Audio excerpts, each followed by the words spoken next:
na tinapay sa mainit na kape at sa isang bansang pirming mainit ang panahon, walang usapan o kwentuhang hindi mapapasarap ng mainit na kape. Sa sungit at lamig ng panahon nitong mga nakaraang araw, at dahil malapit na ring mag-Disyembre, hindi ba parang kay sarap humigop ng mainit na kape? Inuming nagpapainit ng sikmura sa marami nating mga kababayan. Parang kailan lang, ito ang masarap na kapartner ng pandesal o hindi kaya paboritong ihain sa mga lamay. Short white chocolate mocha for JR. Hanggang nagsulputan ng mga higanteng coffee shop Ice white chocolate mocha. na ginawang sosyal at status symbol pa ang pag-inom ng kape. Kung ano-anong klase na nga ng kape ang tinimpla at inimbento.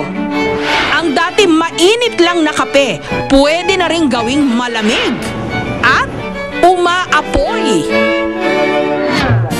Sa coffee shop na ito sa Quezon City, hindi lang daw basta mainit ang inihahain nilang kape, nagliliyab din. I-dip ko siya sa sugar syrup. And then, dip ko siya sa brown sugar. Matapos isawsaw ang labi ng baso sa sugar syrup at asukal na pula, sunod itong lalagyan ng kaunting whiskey. At saka ito sisindihan. Sa ganitong paraan daw, mababawasan ang alcohol content nito. At saka idadagdag ang brewed coffee. Lalagyan ng whipped cream at nutmeg, isang klase ng spice.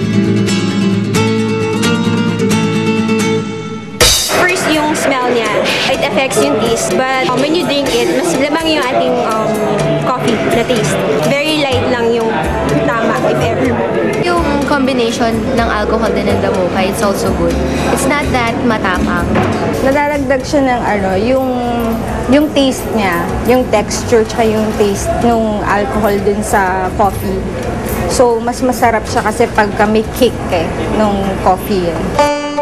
Tayong mga Pilipino, hindi lang kilala bilang mahilig uminom ng kape.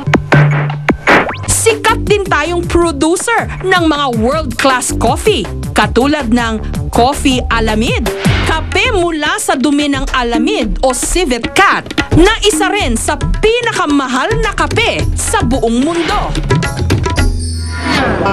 Sa coffee shop na ito sa Makati, mahihigop ang mga kapeng Pinoy, katulad ng ice blended coffee, gawa sa kapeng Barako mula sa Lipa, Batangas.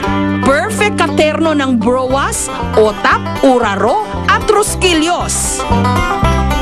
Siyempre, hindi mawawala ang mainit na brewed coffee na galing pa sa iba't ibang sulok ng Pilipinas. Katulad ng Arabica mula sa Benguet, Liberica o Kapeng Barako ng Batangas, at pinaghalong Robusta at Excelsa mula naman sa Cavite. We take pride in really showcasing the best of Philippine coffee. Gusto namin na pati mga tao sa Maynila matry yung the best of the best otap, the best of the best ronquillos at iba't ibang klase pang mga delicacy. Ang iba namang kape, para mas makakiliti raw ng lasa, hinahaluan ng kakaibang mga sangkap. Sa coffee shop na ito sa Davao City, ang kanilang kape may halong durian. 12 taon na raw nagtitimpla ng durian coffee ang may-ari, kaya perfect daw ang kanyang blend. Pagpunta mo ng Davao, alam mo kung saan ka pupunta. Since wala nga makikitang durian coffee sa ibang lugar, sabi natin, gumawa tayo ng produkto na very, very uniquely Davao. Inisip namin, bakit hindi natin halo yung durian mismo sa coffee? It's sweeter than I thought kasi diba, durian, so kala mo parang it's mapait or something. But no, it's not. It's really matamis. The nice thing about it is you don't have the smell of the durian. Ngunit may ibang kape, nag-iiba ang lasa, hindi lang dahil sa flavoring, kundi dahil sa pinanggalingan nito.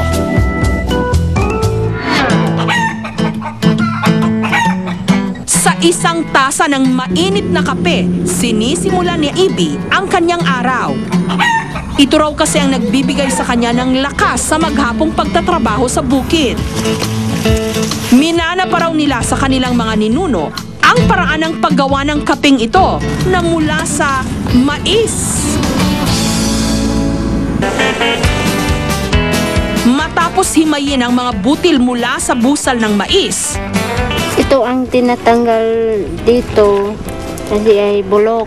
Kung hindi matanggal ito doon, maibang lasa yung coffee corn. ibibilad ang mga butil.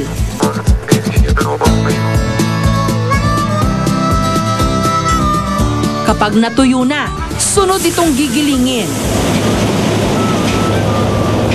Ang giniling na mais, tutustahin sa loob ng 30 minuto.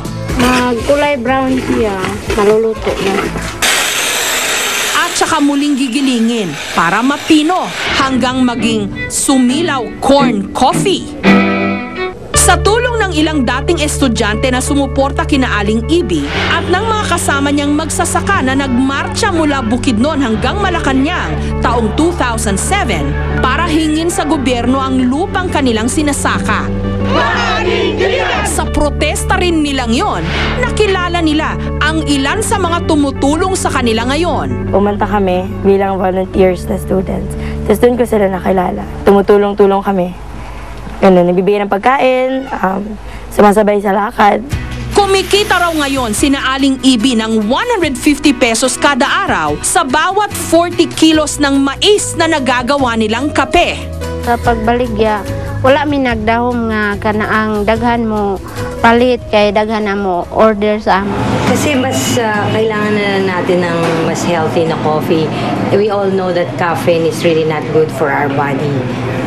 Yeah, and I guess I'm for that. Nahaluan man ito ng mga mamahaling sangkap o nagmula sa kamay ng mga kapatid nating magsasaka, magkakaiba man ang itsura, amoy at lasa, pare-pareho tayong ginigising ng kapeng ito sa bawat umaga na nagbibigay sa atin ng bagong pag-asa.